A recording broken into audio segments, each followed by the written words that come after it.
Hello,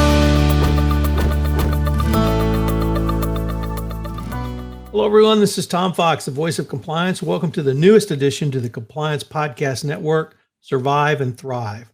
This is a podcast where we unpack compliance crises, disasters, walk you through all the red flags which appeared, and give you some lessons learned going forward. I'm your co-host, Tom Fox. And I'm Kortney Nordrum, Regulatory Counsel and Chief Compliance Officer at Deluxe. This season on Survive and Thrive, we're talking about compliance disasters, the unpleasant situations that companies found themselves in because they weren't looking at the right clues, had their collective heads in the sand, or they hadn't yet figured out how to expect the unexpected.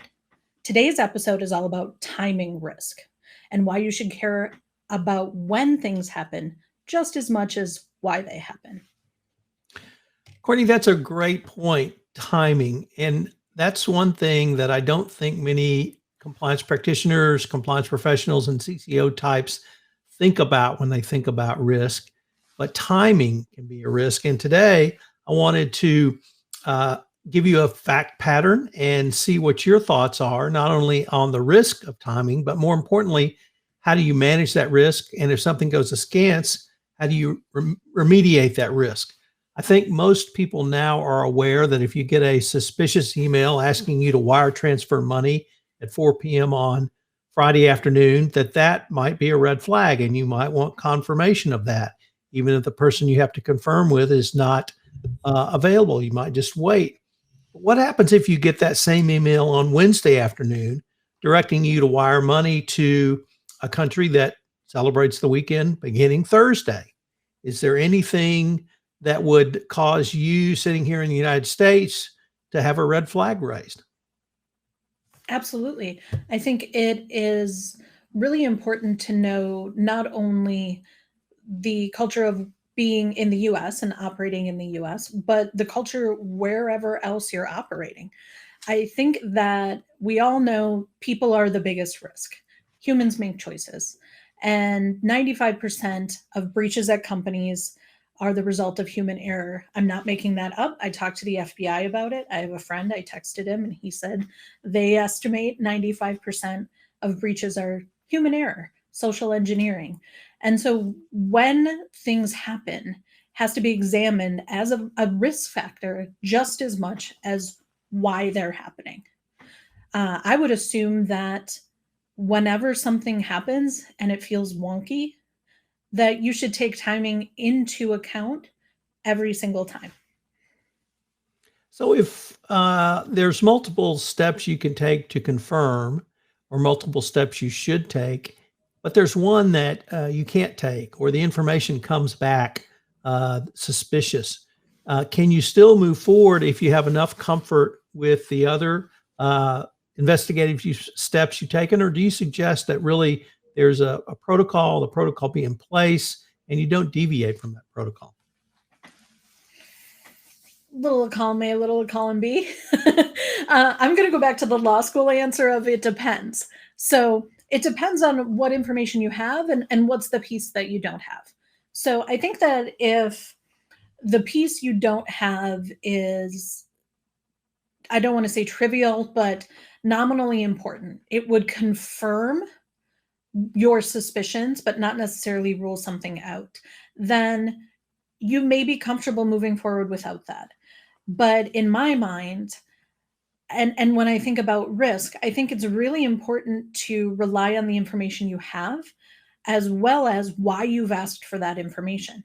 So why do you ask for the information you're asking for? And if you don't need the information you don't have, why did you ask for it to begin with? Why is it part of your control to have that information? Why are you looking there?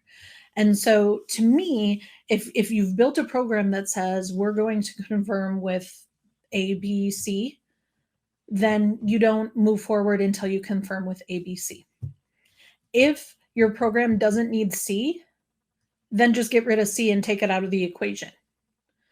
However, I am going to kind of meander back to what I think the original question was, which was, if there's a piece of information that's missing, do the others get more weight? Are they heftier?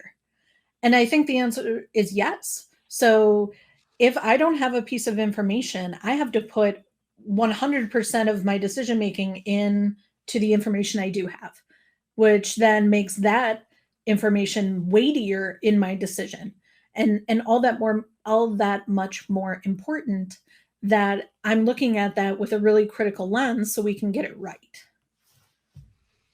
There's a couple of things I'd like to follow up from that. The first is you've talked about having a program, but also a policy. That Mhm. seems to me that you've anticipated this risk and you've at least thought through the steps to take. Number two, you've communicated that policy. You've trained on that policy. And one thing we see, at least in some types of compliance, is some employees are gatekeepers and they need additional or more focused training. So do you advocate really a general training and a focused training for the true gatekeepers for risk, or another approach? I advocate for general training and just in time training. So I'm a big fan of checklists. The reason pilots don't make mistakes the way they used to, and the reason surgeons don't kill people as regularly as they used to anymore, is because of checklists. When they use a tool in surgery, they put it on a list and then they don't close up until that tool is back on the table. And so I think that training and general awareness training is important for everyone. So let's say general privacy, data privacy training. That goes out to everyone. Everyone knows data privacy is important. Everyone knows you should shred paper and don't leave things on your desk and log out of your computer when you walk away. But there are going to be key gatekeepers who need to know more, not only because they're handling potentially more sensitive information, but because their job includes needing to do things with this data that would increase our risk as an organization.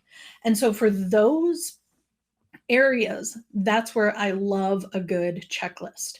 So I'm thinking a really good place is the sourcing and procurement space. If you're sourcing and procuring widgets, here, sourcing and procurement professionals, here are your checklist of what to do. A, are we going to be the importer of record? How are we getting these widgets? Where are we locating them from? Is it a high-risk country? Do we have the proper audits in place? And you give people an actual checklist where they can physically check boxes and keep an audit trail. And that way they don't have to keep it all in their head. It also serves as a really good reminder that I think something you and I probably learned in law school was you don't have to memorize everything. You just have to know where to go to get it. And if they know where to go to get the information, that's half the battle. So triggering the thought, oh, I know I have a deeper obligation here, and there's a checklist somewhere that will tell me how to do that, I think is just as important as knowing and memorizing the information itself. Kortney, one of my favorite images in all of American literature are the eyes of Dr. T.J. Eckelberg. The eyes of Dr. T.J. Eckelberg was the billboard on Long Island Sound in the way to New York City in the novel The Great Gatsby. And every time Gatsby would go into the city, the eyes of Dr. T.J. Eckelberg would see he and his mistress heading in for a tryst. And that to me has really come to coalesce around having a second set of eyes on every process. And that's particularly important in compliance, and I advocate a second set of eyes. So having a situation where something that was apparently routine, but because of timing has moved to a higher risk, would having a second set of eyes or someone else review the documentation, the request, and the information be an appropriate step to take? Always.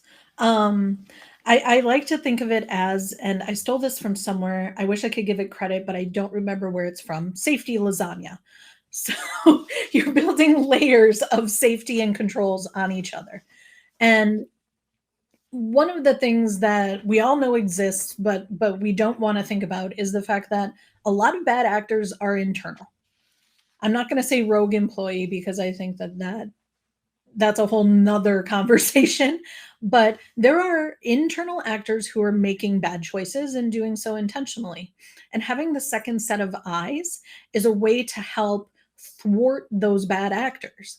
I am thinking of invoice review and things like that. Simply saying one person can't make this decision on their own. We need at least two sets of eyes, and those two sets of eyes have to be far enough apart from each other that we don't think that they're going to come together to try and pull something off on us.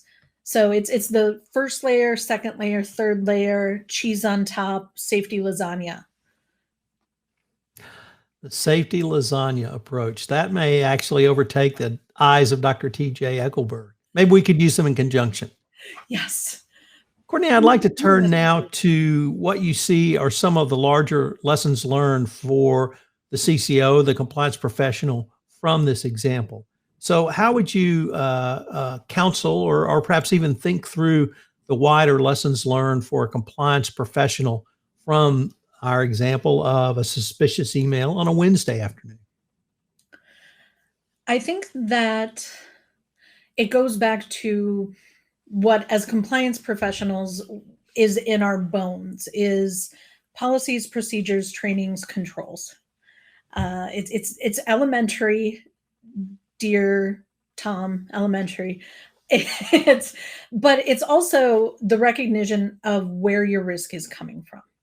So the timing risk, that to me is a bit of social engineering. That to me is a play where the bad actors know when you're going to be most vulnerable. So as compliance professionals, it's our job to hopefully be in front of that, to expect that kind of bad actor, to see around the corner, to see the folks who are trying to harm our organization or just enrich themselves and don't care who they harm. But this is, I think, one of the other benefits of having the second layer or the second set of eyes is that our programs have to have several ways of catching things. And to me, I start with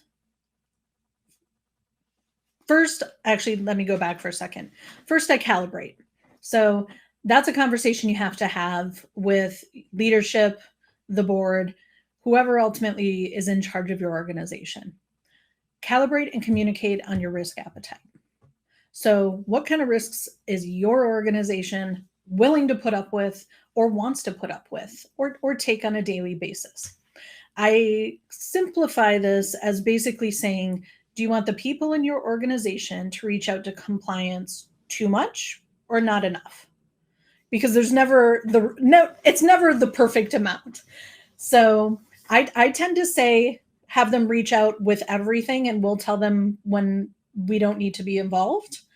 But there is a decision to be made, oftentimes over our heads, on how much risk we're willing to tolerate. Once you level set on the amount of risk, that's where your controls, your policies, and procedures come in. So that's where you build up your layers of defense, the safety lasagna. So you've got your policies. Boom. Everybody gets a copy. Everybody reads them. Everybody understands them. Then you've got your procedures. This is how we do things here. Not only are these our legal policies we follow, this is the expectation of your job. Then we've got our controls. This is your next line. So if it's approving an invoice, this is your second set of eyes. Or this is the manager having to approve the cost on a charge card. That's our control in place. Then we have another set of controls. Maybe it's AI that says, doing algorithms in the background to spit out invoices and charges that just don't seem to fit the mold of what they should. And so you layer all of these controls on top of each other to try and stop things from happening. All of this is great in theory, and it's mostly good in practice. But I think that one of the really important things too is just teaching people when they need to pay attention. So when do you need to call compliance? When do you need to call information security? When do you just stop and take a beat? Think about what happened. What is that email on a Wednesday? What does that mean? Because now it's the weekend in the Philippines, and nobody in the Philippines financial industry is doing anything for the next 2 days.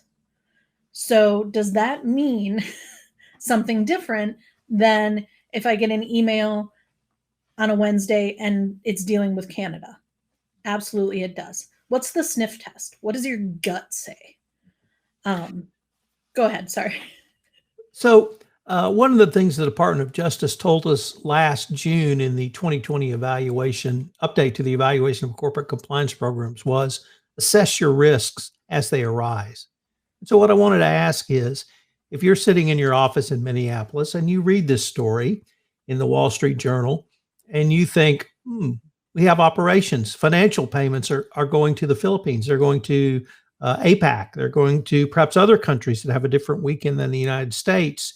Would that be an appropriate time to do a quick assessment of your risk and then take that information and improve or revise perhaps your compliance program with some just-in-time training or some other communications to ask people to stop, think, or perhaps raise their hand and call compliance? Absolutely, Tom. That is a great example of a trigger that we would use to spark an assessment and a conversation. So, if this is something I see in the Wall Street Journal, something I see on Apple News, it immediately becomes a link that I send to my boss, General Counsel.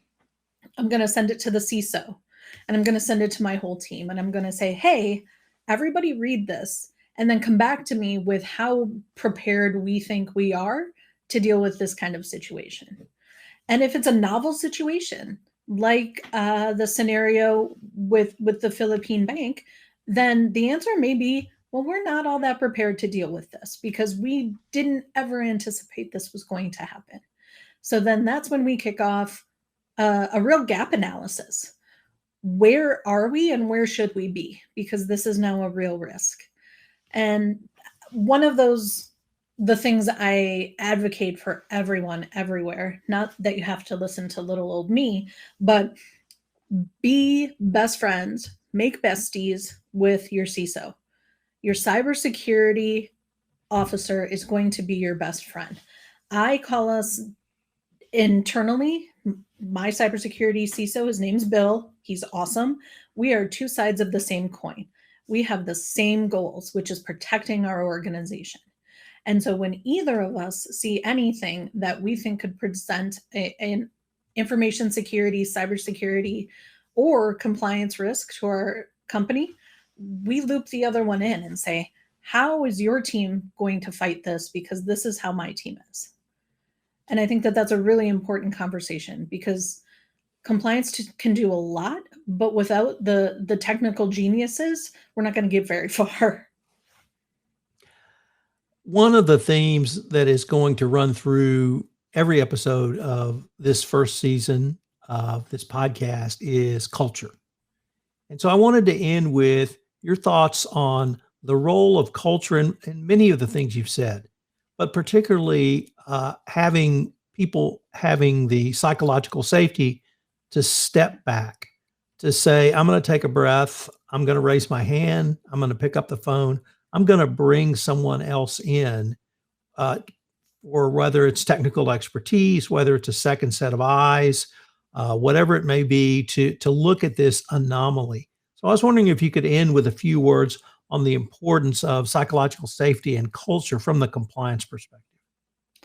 So, Tom, I want to know if you've been reading my diary because psychological safety is one of the things that I think is so important in any sort of culture, not just compliance culture, but culture everywhere.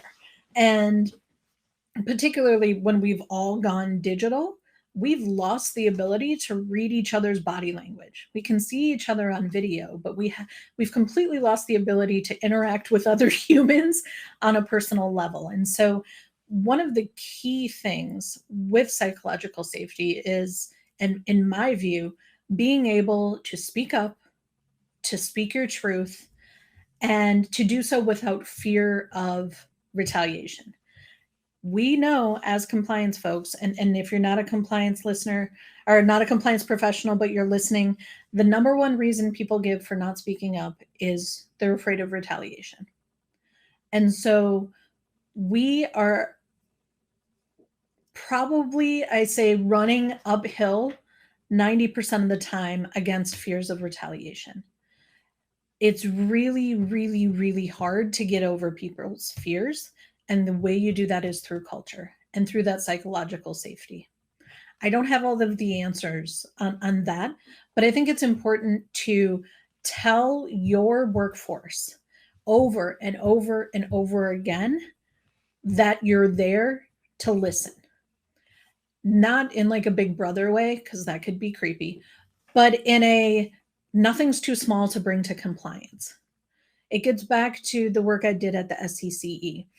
Compliance is marketing to some extent, where you have to go out there and make people trust the humans in your compliance team in order to build enough trust to have them report.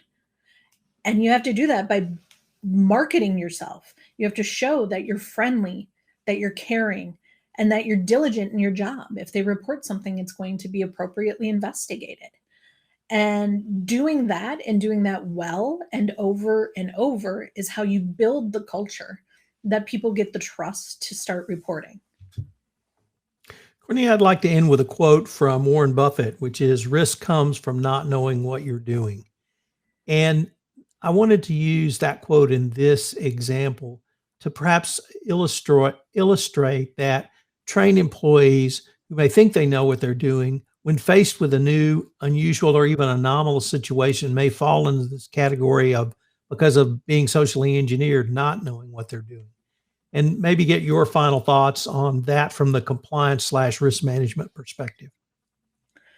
So if you ask me to break down what I do to someone who doesn't understand corporate compliance and may not understand matrix environments, what I say is my team gives everybody the tools they need to make good choices. I'm not going to tell you what those choices have to be necessarily, but it's my job to give you the hammer and the nail to build the house of good choices. And so that's how I prepare you to spot risk. It's a very pie in the sky way of looking at things. I tend to be an optimist, but I think that if you give people the tools and tell them to trust their guts, tell them to know, teach them what to look for, but I think also teach them that there's an intuitive sense of something doesn't smell right here, to trust that and bring it forward. That is the tool. Are tools sharpened? Yes, that is the sharpest tool in the shed, and the one that we want to make sure that our workforce has. That's their tool that's going to help them make good choices. Well, Kortney, I hope our listeners will join us for our next episode of Survive and Thrive. So I'm Tom Fox, the Compliance Evangelist. I'm Kortney Nordrum.